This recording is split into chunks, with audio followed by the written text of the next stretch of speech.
Today, I'll conduct a multi-step synthesis that begins with maleic anhydride and ends with a Diels-Alder adduct formed from N-phenylmaleimide and 2,5-dimethylfuran.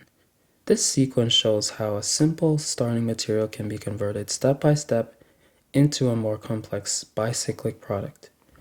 In the beginning, I add 980 milligrams of maleic anhydride and 1 ml of aniline. At this point, the aniline attacks the anhydride and opens the ring, leading to the formation of malonylic acid.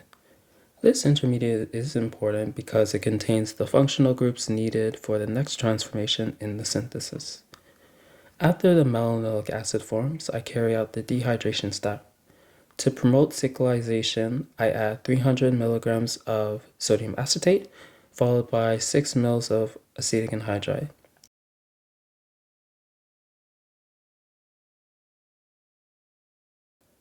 These reagents help remove water from the amic acid intermediate and drive the formation of the 5-membered imide ring, producing N-phenylmaleimide.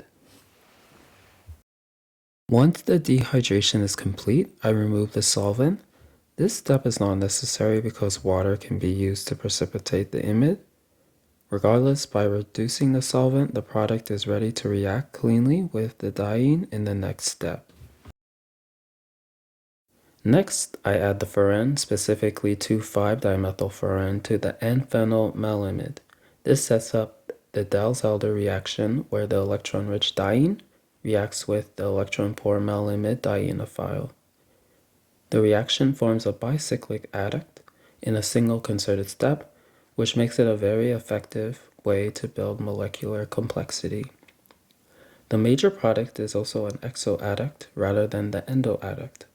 While endo-selectivity is common in many Diels-Alder reactions, this system is affected strongly by steric factors.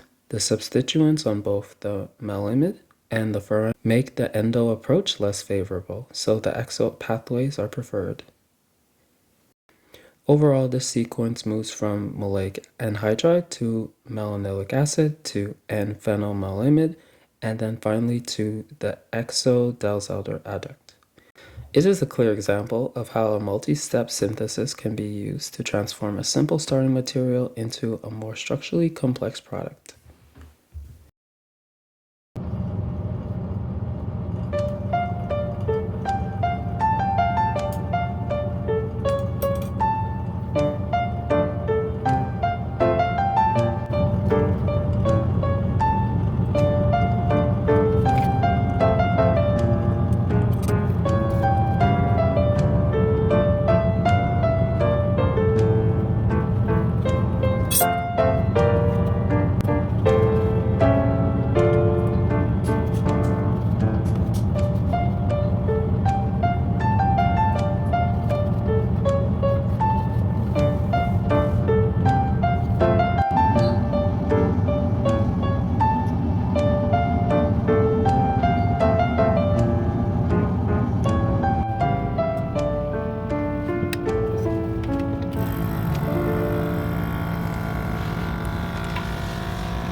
In the proton NMR spectrum, since the molecule is symmetrical, the bridgehead methine protons appear as a singlet around 3 ppm.